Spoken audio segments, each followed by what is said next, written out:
How to post text and photos on Reddit. Let's not waste any more time and head right to it. So first you open the app, and here in the middle, bottom middle, you'll find a create option. Click on that. Once you click on that, if you want to type a text, you can type it here. And if you want to, the title you have to type, and you have to type whatever text you want to, and that's how you can post your text.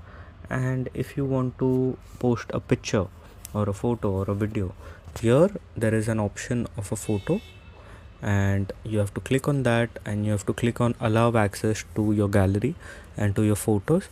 And from your gallery or from your camera itself, you can click the camera button here, and you can click a picture.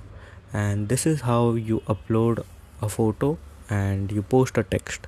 If this video helped, make sure to leave a like and don't forget to subscribe. Thanks for watching.